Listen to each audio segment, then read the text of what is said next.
Okay. I am not very smart with technology, but I've been trying to do this for a long time to tell my Lyme journey to everyone. And since I realized yesterday that it is Lyme Awareness Month, it's May now, so I thought it was a great time to do it. I haven't been feeling up to it lately, so I thought today I would try to get ready to do this. It might be a longer video because it's been a long journey. And I also have all the notes, the list I bring into the doctors. Every time I'd go into a doctor, I would have this whole outline of my symptoms and when they started. And so since my brain isn't as great as it used to be, I have to kind of remind myself where I've come from and everything that entails. So my Lyme journey, pre-Lyme Tiffany, 6 kids, active, the kind of mom that would go to the park and play with them, you know, go down slides, go in bouncy houses, just a healthy person.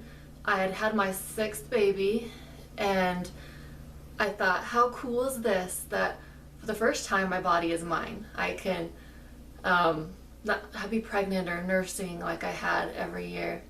And so I started really exercising more and really enjoying it. And we were already pretty healthy people food-wise, but we started, through all this, we started cutting out high fructose corn syrup and nitrates and dyes and anything processed. And so we were already on a really good path. And so I thought, you know, this is the healthiest I've ever felt in my life, actually. I remember posting that on Facebook, February in 2017, like this mentally and physically, the best I'd ever felt. And it was great. I'd wake up and exercise and do some prayers and scriptures and meditate, and I felt really at a great place. I had been a little tired recently. So October 2017 was the first time I went to a doctor. The only time I ever went to doctors was when I had babies, to be honest, because I was just always healthy. My baby was born August 2015 was my last baby. And so in October 2017, I was just feeling so tired lately, kind of nauseous and weak. And I was also donating plasma at the time. And so whenever I'd go in, my blood pressure was too low to even donate that day sometimes. And so I'd have to get it up, and usually it worked out. But just I felt kind of off. And so I went in, they did some blood work. He said I had 6 kids and that's why I was tired. And I know what tired feels like. And, you know, I don't feel stressed or tired. I just, you know, I'm busy. But he said everything was fine. He told me to eat more food and drink more. And I was like, oh, I'm already eating really well. Actually, I was just eating really well. I was even counting my calories to make sure I got enough food. I was pretty religious about making sure I was getting enough of the right balance of everything. But life went on, and then as I was exercising a lot more, March 2018, my knee started hurting. I remember the first time after I came home from a run, there was this really weird sensation, like a butterfly landed on my knee. It was like kind of this, something was just gently touching it, and that was a little strange. And then it started hurting, and I thought, well, I've been doing these Betty Rocker workouts that were pretty intense on my knees, and also running as well. I'd usually do a workout and then run and then walk with my friends, and so I thought maybe I should tone it down a little bit, but I was really enjoying all of it. And then my right knee started hurting as well, and I thought, well, maybe it's because I'm putting more pressure on the right knee to compensate for the left knee, right? And so I stopped the high impact exercises altogether, and it just wasn't going away. And then I started feeling really weak in my legs as well, and the pain was getting worse. And sometimes there's like this cold feeling that would run through my legs, and I thought that was strange. So I went into an orthopedic specialist, and he told me it was a runner's knee, and he gave me cortisone shots in both knees and said that'll be fine. You'll be fine after that. So it wasn't fine. It continued to get worse, and the burning was just intense. If I took the kids to like the zoo or something, like I would just be icing and heating or elevating anything I could to relieve the pain. So he put me on 6 months of 6 sessions. It was like 6 sessions of physical therapy, and he thought that was going to do the trick. So I go into physical therapy. And they do the TENS machine. They would do everything to strengthen my legs again. And at this point, it was like January 2019. I had to stop wearing high heels, which I loved, because I was too weak. I explained I felt like a baby giraffe. Like, I just felt like I wasn't steady. And I just didn't feel safe. So I had to wear flats, and the pain was getting pretty intense. And every time I did physical therapy, it seemed to make it worse.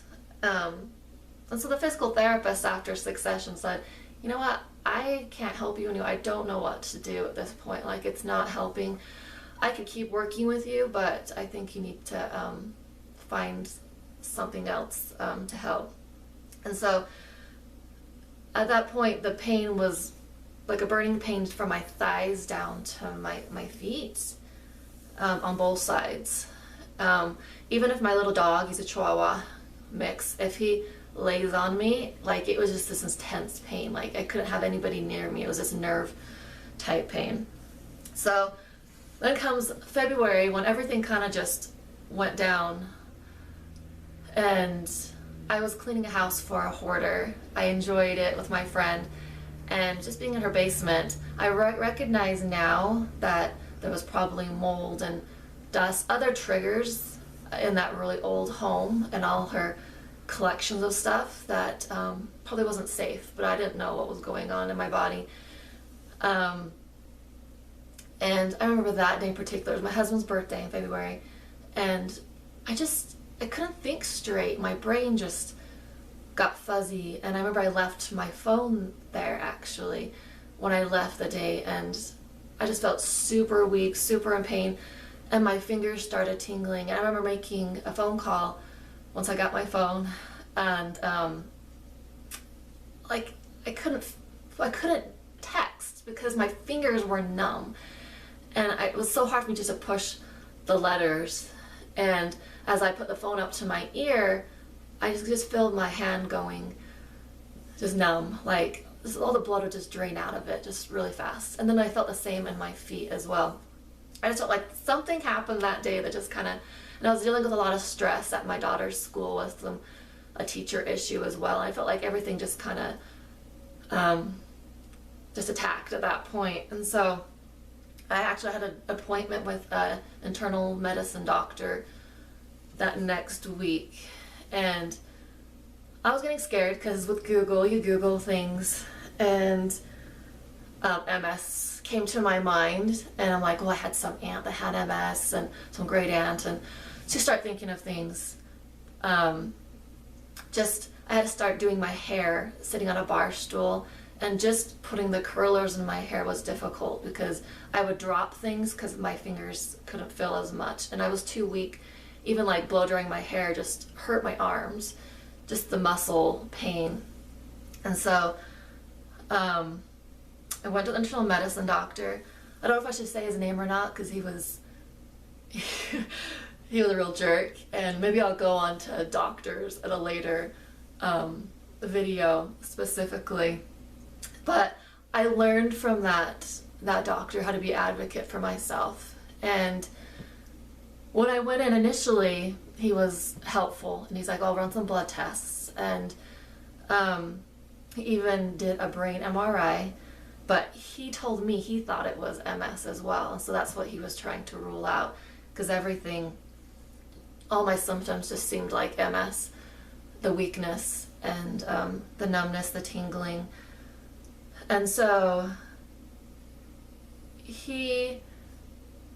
the numbness was weird. Like, I feel like it could be like a party trick, because sometimes you could just poke something into my leg, and the longer I would sit in a place like a church, like, I would just go really numb. And my left side in particular, up to my cheek, from my left arm into my leg, and my feet would go numb a lot. Just even like I'd pinch myself almost anywhere and I couldn't really feel it. Kind of like when you come out of the dentist office and you're not fully numb, but you know, it's just really uncomfortable. So you can still walk, but and then there was like that tingling effect as well. So he did all his tests, the blood work. I was deficient in a couple vitamins, but he couldn't figure it out. The MRI came back, my brain came back fine. And so once he ruled out MS, he started looking at my history of, I had depression and anxiety for several years as a teenager. So he started turning it into this, it's just anxiety. He would say things to me like, you're an overachiever that just crashed. You're a mom of 6, so of course you're tired. You're just stressed. Go home and relax, and maybe it will all go away. And I just kept pushing and pushing for him to run tests. And I would come to the doctor's appointments with these diseases that had my symptoms. And I said, you know, do this one. And he would say, you know, that's just too rare. And I said, well, I think we're at the point of rare now. Like, you've tested for everything else, and you can't figure it out. So then he started going on, maybe I was abused as a child, like sexually abused as a child, and I was repressing all this stuff, and it was coming out in these symptoms. And I said, you know what? Because I've had anxiety and depression in my past, and I've been able to overcome a lot of that, and I know what that means, and I know how to overcome and deal with that and manage it, this isn't it. And I was like, something is wrong. I know my body. And he just, if I could just count how many times that he told me anxiety, I would get out of those appointments and I would just cry. He just wouldn't listen to me. And I begged for a spinal MRI, and he would say, what happens if nothing comes from this? You know, one day your insurance is just going to run out of money and they're going to stop treating you. And I said, I need to be able to take care of my kids again. I can't. I was at a point where I was in bed probably 10 to 12 hours a day. The pain from my nerves, my muscles, the weakness, like I couldn't even sit up longer, just like during church for an hour. Like I'd have to lay in the car. And it wasn't because I was tired, like sleepy tired, it's because I was so weak just to hold my own body up. And I said, something's wrong. I'm having trouble just walking into here. And he's like, well, I thought you walked just fine. And he just was so rude. And then he would give me anxiety medications and make me start doubting myself. And I took them for 4 days. And I said, you know what? I know this isn't my brain in this sense.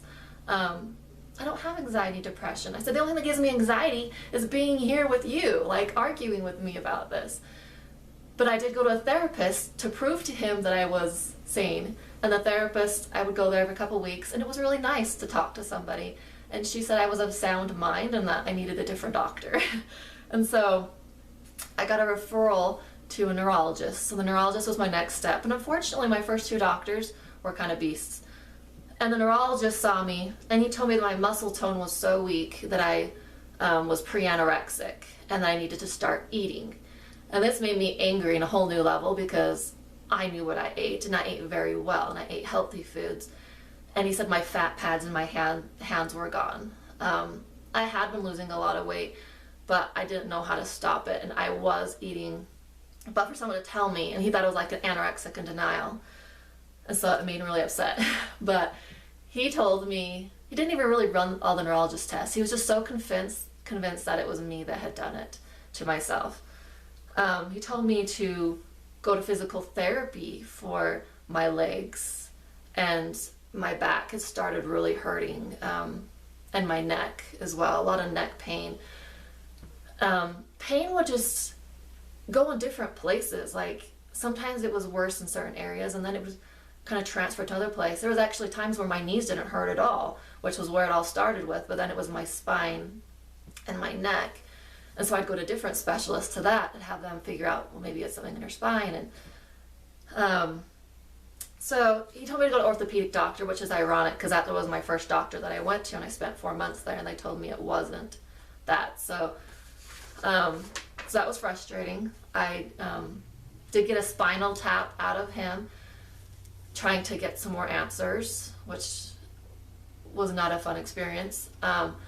But it ruled scary stuff out, and that was the most important to me, to rule everything out until I could figure out what it really was.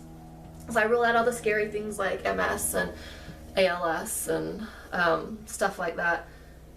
And I did end up getting the spinal MRI. He wouldn't give it to me, but I had to go back to beg to Mr. Dr. Anxiety, and he finally agreed to let me do it. And it found some bone issue that it sent me down a whole other different road that ended up with no answers.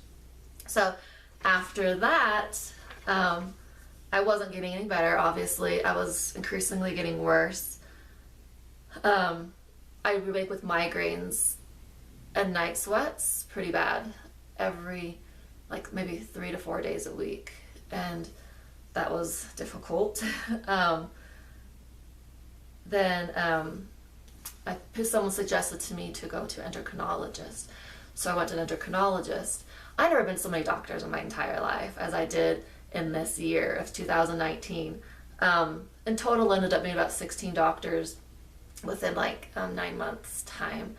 I was determined to get back to where I was, and so I just went to every doctor I could think of to figure it out. And I had so much faith in doctors before. They were geniuses. They were going to figure it out as soon as I go in there. And I went to endocrinologist, thought, well, maybe it's the thyroid. Thyroid's a big deal. And so he ran tests, and he didn't tell me it was called Hashimoto's then. I don't know why he thinks it has to be a certain level before he'll call it Hashimoto's. It was right on the edge of, you have Hashimoto's, but not to a severe degree. So not enough to give me any medication or anything like that. And he said, you have some issues, but it wouldn't be causing all these symptoms that you're dealing with right now. So keep looking. But he did tell me something that made me upset.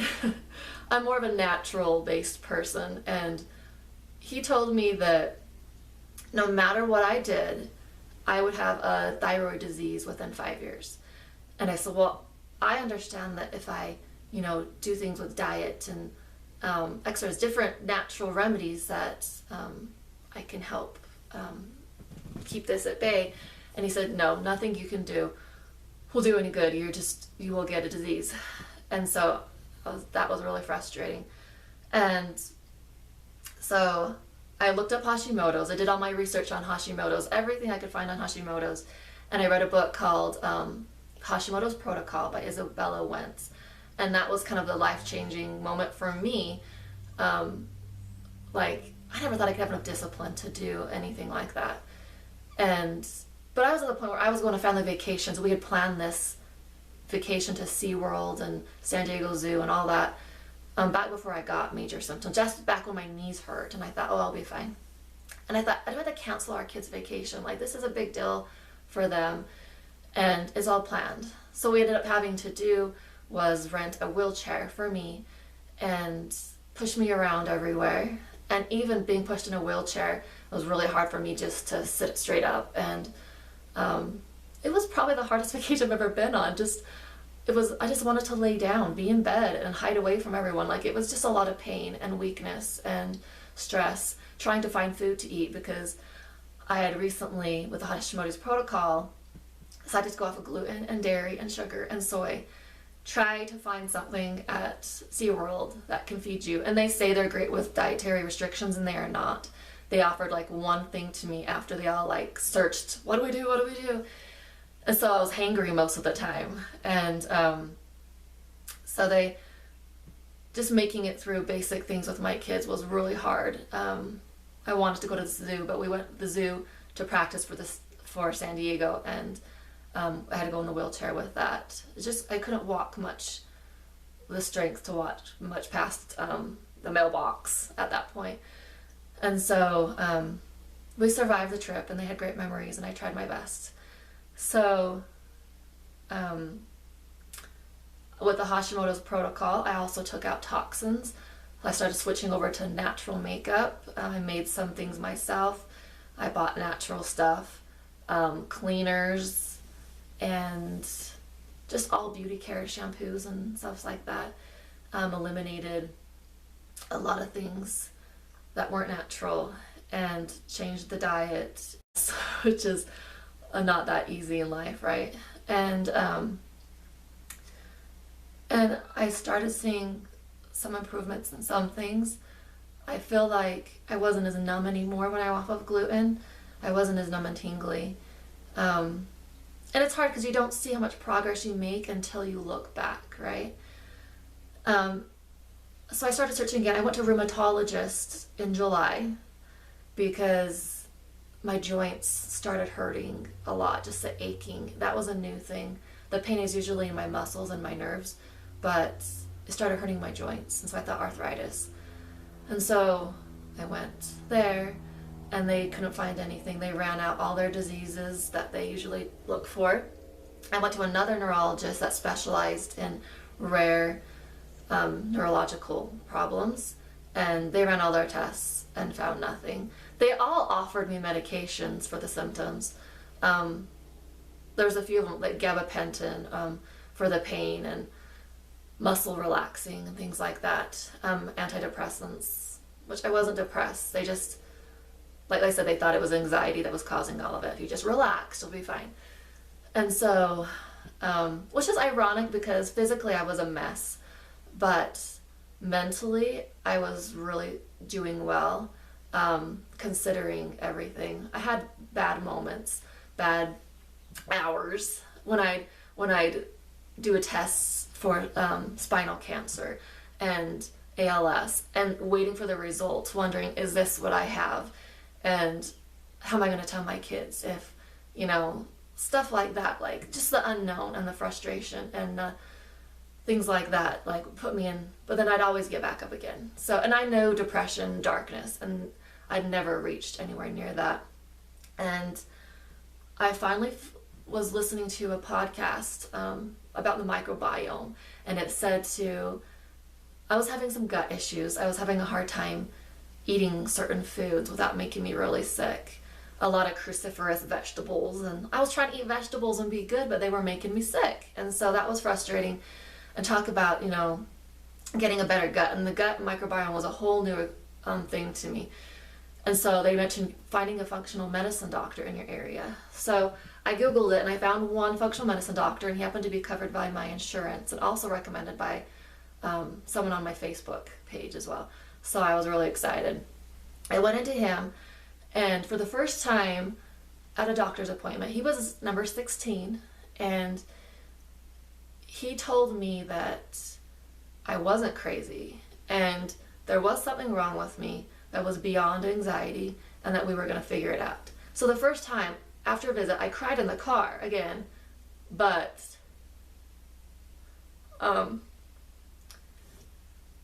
because someone listened to me and he said, we're going to do this together. And he validated everything that I had said and was feeling. So it was a great day. Even though I didn't figure out what was wrong with me yet. But after all the doctors I'd been to, it was a huge relief. And he didn't hand me a pill to try to fix everything, but he took a saliva test, he took a urine test, he did the blood work, and he did a 72-hour stool sample, which is the grossest thing you'll ever do in your life. But 3 days of putting your stool in a little bag, and the kids were freaking out because I should just put it in the fridge next to the milk, but we have a separate fridge and everything worked out. And I sent it in, and that was so beneficial for me. So I recommend that to anybody. It's this fancy little paper. It just shows everything that was going on in my body, and it showed that I had H. pylori and E. coli that was causing some issues. But it told me all the deficiencies that I was having, that I wasn't absorbing nutrients anymore, and I wasn't absorbing fats either, which was a huge problem. And that was why I was so weak, was because a lot of these things I wasn't absorbing, and that my gut was not horribly in the red damage, but not in a good place. Something was going on in there. So we didn't fully understand, and I said, why is this happening, And he said, I don't know, but we're just going to treat this right now. So we started a probiotic. I started taking a digestive enzyme whenever I ate to help me get all of the nutrients that I needed. And I started supplementing with things I was lacking. And then he treated H. pylori with a natural antibiotic. And I do regret that because I don't love antibiotics. I try to avoid them as much as I can. But at that point, H. pylori, I didn't know this then, but it didn't go away, and it continued to cause more issues later on because I didn't attack it with something stronger. But so I continued with him and just started trying to figure out the root of everything. And in the process, I continued to do my research. And because I'd been denied doing certain tests before, I was afraid to ask him for tests, but I knew that he was looking for things too and to help me. And so I went back with some more papers of research of I actually have this exact paper that I took to him, and it says stage 3 Lyme disease. And I said, I had this whole speech prepared for him and to test me for Lyme disease, because that first doctor I went to, the very first one, he refused to test me for Lyme disease. He said it was too rare. And so I was ready to like beg to just test me for all these things, you know. And I had just finished taking all those meds to help clear the bacteria. And I joked with him, I think you're trying to kill me. Like, those meds made me more sick. And if you know anything about Lyme disease, you know that when you put some sort of antibiotic in your body, it kills off Lyme and, you know, various forms. And so it made me more sick. And as I'm talking to him, and I'm mention that it made me sick, and I'm mentioning, I think it's Lyme disease, and I went through this whole list of everything that I was having, the migraines, the dizziness, the nerve pain, the sleep issues, the pain, the numbness, the fatigue, all these things.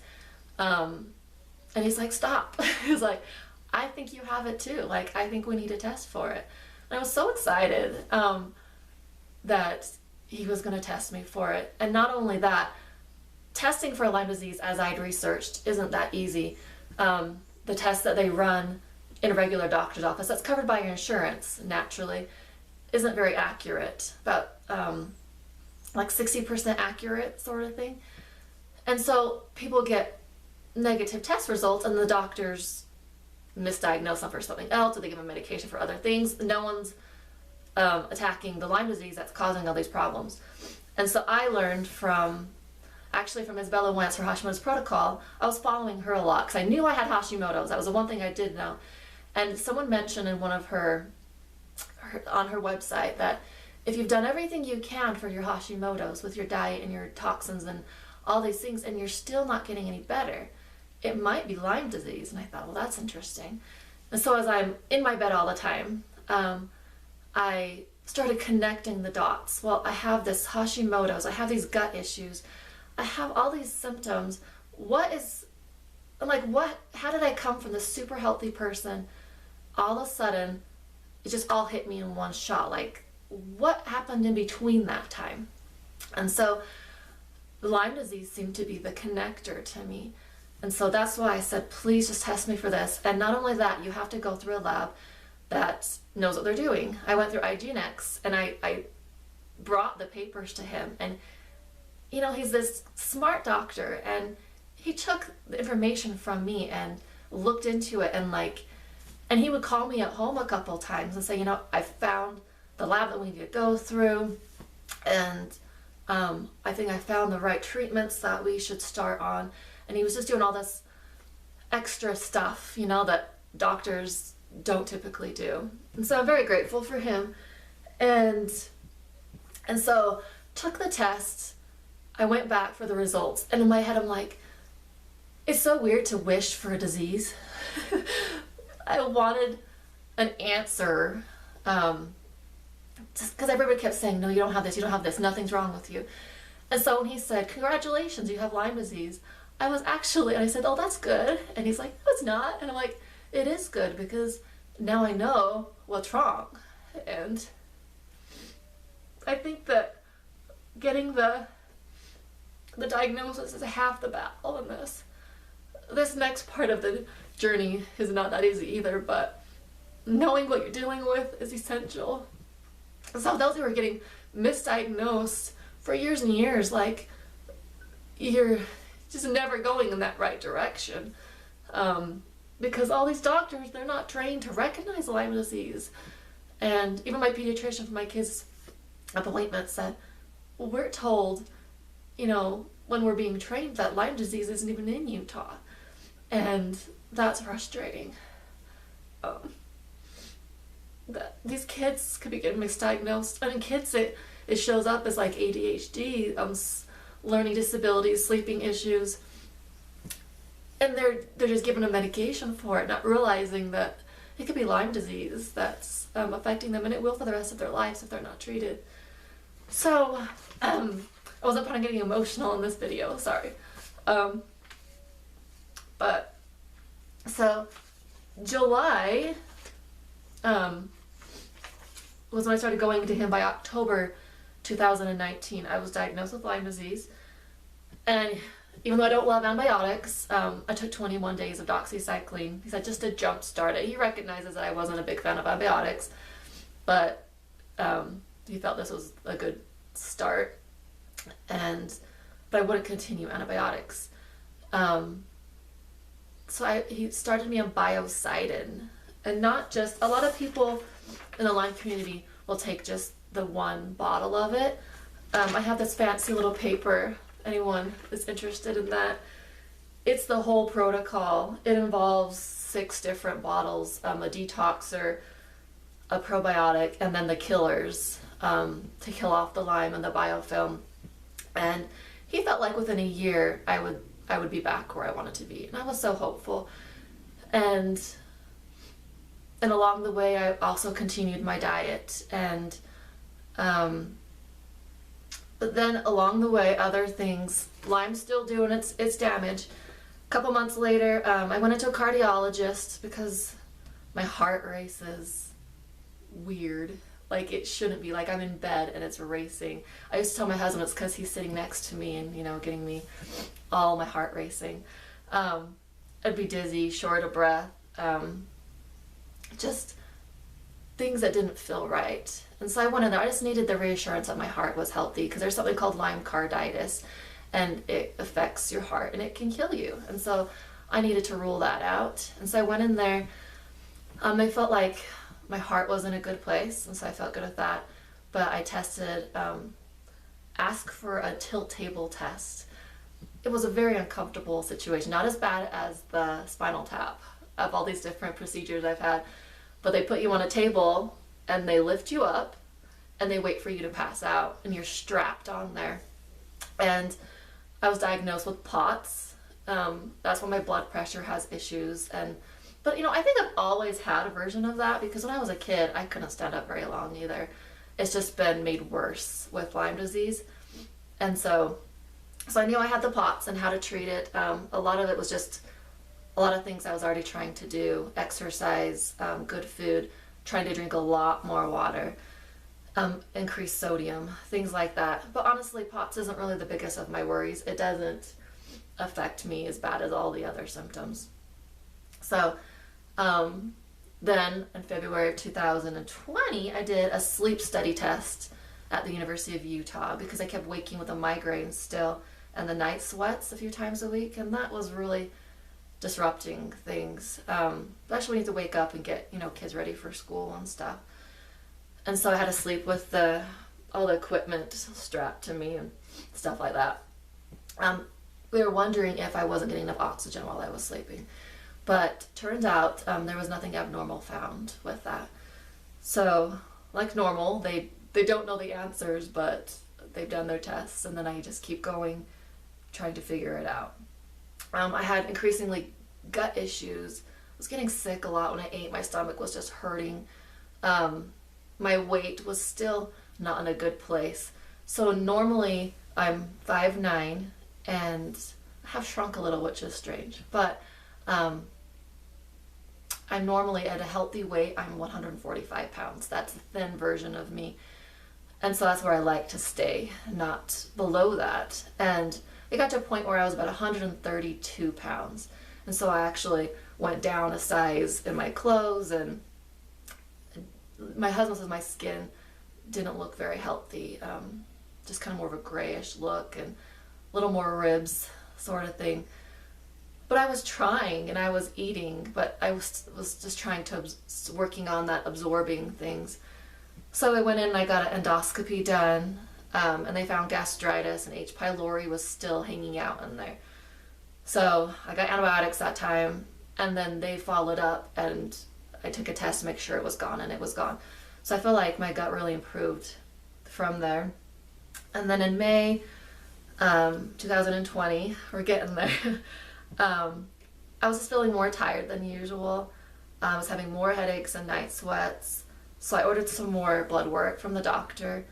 And then I noticed, I was going like this one day, that I had this swollen lymph node. And I thought, oh, that's weird. So when I went in to get my yearly checkup with the endocrinologist, I asked him to check my thyroid, do an ultrasound. And he said my thyroid level was still good. And he said, don't worry about the lymph node. You know, give it like 4 weeks or something, and it should be fine. And my Hashimoto's has improved, although he won't admit it was because of my Hashimoto's protocol that I was following. He just thought it was coincidence, right? And so, but I keep going to him, even though I think he's a jerk. I keep going to him because I want to prove to him that I can heal myself. So that's just a little bit of me right there. But I refuse to let him tell me that no, there's nothing I can do. And so I went back to my other doctor, the nice doctor, Dr. Rogers, that diagnosed me with Lyme disease, and he told me also the lymph node should go away. And I just didn't feel good about this lymph node. And so in July, I went back. The lymph node was still there, still swollen. And he did an ultrasound there. And he said my thyroid was still healthy. And we just had a family member had some thyroid cancer, and it was so concerned to me, obviously, just with that month before. But he said my lymph node was about double the size as it should have been. So he says, no worries. He's trying not to stress me out. But then he gives me a referral card to this cancer specialist in necks and throats and stuff, right? So that scared me a little bit. So I went to him, another great doctor. Every once in a while, I've learned to recognize doctors that are horrible, condescending, and those who try, but they just don't know and don't understand past what they've been trained. Just, give medicine. We don't know what's wrong with you. Refer me somewhere else. And those that just go above and beyond and are just great doctors. And he was one of those. I had to do a neck biopsy, which was horrible, and almost passed out during that. And then they said the only really way to tell it's not cancer is to take it out. And so I ended up having a surgery to remove that. And I have this lovely scar still from that. And so that was a little scary moment. We got past that. And there was actually days in that summer, I was still doing biocidin, plan on doing it for a full year.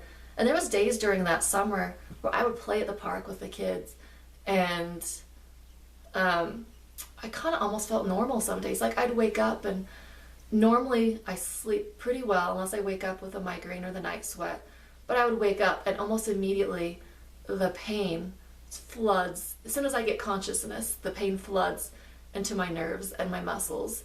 And you just lay there, just very frustrated. You gotta go another day like that. And just knowing that exhaustion you feel right now, it's gonna be the whole day for 2 years. And I think anybody can deal with something. Tell me how to deal with it for a week, and I'm like, you know what? I'm gonna do the best darn week I can do, and I'm gonna be fine. You have a baby. I know it's eventually gonna be over, the baby's gonna be here. I can handle that, right? But never knowing when it's gonna stop, it's frustrating. But I had some days in the summer where it was amazing, and it gave me so much hope that I could make it go away. And but then 1 week of really good would be 3 weeks of horrible. I didn't understand what was going on, but just did what I could every day. I was functioning better than I was before. I could, instead of 12 hours in bed, it was 6 hours in bed. School, during nap time with the youngest one. And then that gave me enough energy and strength, and relief from the nerve pain to be able to get back and feed them dinner and help with their homework and everything before bedtime. And so, I knew that my year mark was coming up of being on biocidin and my first year of being diagnosed. And so, I said, am I going to continue this, or am I going to find another route? And I had researched, I make good use of being in my bed. When I got sick, my husband painted my walls and put this little quote up for me, put pictures of my kids on both sides, so when I lay in bed I could look over and see good times. But as I'm on my laptop all the time, researching anything, hoping for just some clues to figure out what I can do better. And there's a lot of different treatments. And as you look into Lyme, everyone's journey is going to look different. Some people choose IV antibiotics and put in a line to get those administered, and I just didn't feel right about that. And there's stem cell therapy, there's SOT, there's bee venom therapy. We're beekeepers. I got all the bees in the backyard, but the thought of having my husband sting me every day in my spine, I just didn't feel good about that either. I don't know if he could handle, hurting me every day either. And I'm like, why would I want to inflict more pain on myself, right? That's why but I know some people do great with it, and I respect their decision to do bee venom therapy because it works for them. But I'm going off of what works, what I felt right about. And so I started researching what I wanted to do. And as it approached, I decided to do the Cowden protocol, which is another herbal therapy.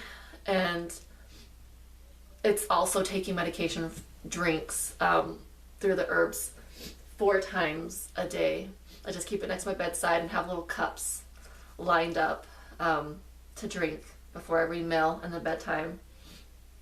And so I told my doctor that I was going to switch over to this. And he says I'm just a free spirit when it comes to treating, because I do what I want, and then I tell him to make sure that I'm on the right path. And he's technically not a Lyme doctor, but he's doing all the research he can to help me. I can't afford a Lyme doctor. They're about $500 session for the first one, and like $300, and then that doesn't include everything they want to do, and it's a bit much. Even though we've had so much help financially through anonymous people, and I was able to buy my infrared sauna through that, and I do that 5 to 6 times a week, and I feel like that is so beneficial in my health, my healing. So I switched over to Cowden. I am on month 7 next week, and I plan on taking it for a year. So where am I at right now? I'm absolutely grateful compared to last year that I am where I am, that I'm sitting up as long as I am. I'm typically need to lay down straight on my back 3 hours every day. The nerves and the pain. My left side is still numb and tingly. Sometimes it goes up to my face as well, and it's weaker. So sometimes I'll drive and I just leave that on my lap a little bit. I can still use it if I need to. I'm not going to crash. But just increasingly lately I've had a little bit more pain. I think because I try to push myself to do things I used to do. I love gardening, and I went out and did some gardening. And I usually pay for it later, significantly for the next few days with pain and weakness. My brain doesn't always work. That's been a problem this whole time. I wasn't reading for a while, and I love to read, but I couldn't put words together, like, and what just happened? What did I just read? And I've been able to read a few books the past 6 months, which has been really nice. Even like watching Netflix or a podcast, like, I just couldn't have anything but just laying there. So a lot of it was just laying and staring at my walls. And I love my bed. I I don't have the most perfect bedroom in the world, but it's so comfy to me and it's my safe place. I spend a lot of time in here, and my kids know when they come home from school that that's where they're going to find mom to come talk to her. And so we've made the best out of what we can. The kids all help out, and I think the hard thing is you don't realize when you see someone with Lyme disease that it's like everybody. Everybody has things that are going on inside that you can't see, right? To be honest, I would take Lyme disease over the 10 years I battled with depression and anxiety. That's a dark place. But to be mentally in a good place, sometimes I have bad days where I feel it's just ever going to end. But I have hope still. And there probably isn't a cure. Some people say that is, some people say it doesn't, but there is remission. And before this, I wanted to go back to school when my baby goes to first grade, and that's next year, this coming August. Because I wanted to be a health coach and prove to people that food can be healing. And so I think, wow, God is very wise. He wants to give me the experience to be able to help people. But I had to prove it through myself. And after Biocidin, I got about 65 to 70% better. So I do recommend Biocidin protocol, but also a paleo diet. And sometimes I'm so frustrated. I'm never going to eat dairy and gluten ever again. I do have random cheat days, maybe once a month. And I'm fine with that. I'm not as strict as I used to be. But I'm always going to have to wonder when I plan a vacation, am I going to be able to handle that? Is that going to be a bad Lyme day? And now I think I'm just getting more used to it. I go to a social event. I mean, so I'm going to have to lay down for a few hours before that. I'm going to have to lay down a few hours after that. And I have to only pick one or two things a day that is going to take a lot of my energy. And you don't see the pain going through my body. You don't see the numbness, the weakness. I just look like a normal girl, right? And so people actually, it's hard because they have the same expectations of me, but it just means I have to push even harder, and that's really hard. And if I feel like I can't go, I can't do that, then I let people down, and that makes me feel worse. So that becomes a hard thing. Right now, I can explain that exhaustion is just always tired, never. Sometimes I just feel like one foot in front of the other, you know, the whole zombie feeling. Like when you have a newborn, I've had a lot of newborns, and that is a rough time, that first 2 months. You just feel exhausted all the time. And that's kind of what I feel like a lot. But I just have to learn to push through, and I still can do fun things with the kids. I just have to make sure I rest a lot. So 3 hours in bed is better than the 6 before that, and then the 12 hours before that. So I am improving. And I don't know where Count is going to take me. I keep thinking, oh, this is the treatment that's going to get me in remission. I got to go back to school. I got to do good things. And I'm going to help people that autoimmune issues and everything that I've learned, but I'm learning it firsthand. So I'm considering this my education. But then I also have this feeling of, what if it never goes away? What if I can never do the things that I want to do? And so, but you know what? Lyme disease, the biggest cause of Lyme disease is suicide, losing hope. And you can't lose hope. You have to continue to believe that there's better, and you have to work hard every day. And for the rest of my life, when I hit remission, I always have to work at staying there. I will have to continue all the lifestyle things that I'm doing to keep it at bay. Every Lyme person is going to be different and believe differently. It's hard. But it is Lyme Disease Awareness Month, and last year I posted a lot of things on it as well to help people be educated, be smart. Don't wear flip-flops when you're at the campsite. Just stupid things you wish you could have done differently. You know, I was a natural girl, so I wore peppermint oil. Peppermint oil will not keep a tick away, I promise you. So when I went back camping for the first time, it was hard. It was hard to think, this used to be my safe place, the beautiful mountains, and now it terrifies me. So, but I won't let it lift. They stop living, and so, just baby steps, and be protected, keep safe. The more stupid you look when you're camping with your socks rolled up and, you know, your hat on and all your gear, the safer you're gonna be. Just like wearing sunscreen to prevent cancer, skin cancer, you know, you gotta be smart, because it will affect you for the rest of your life. I'm not saying to ruin my life, because it's made me a better person, and I'll continue to learn, and I'll continue to help people. But, and I wasn't planning on crying this one, so then I feel like I'm blubbering all over, but it's a long journey, and I'm going to continue to try to educate people, and keep watching. I'm going to try to post more things, more specific things, to help people along their journey as well, of Lymeys and not. So, thank you for watching.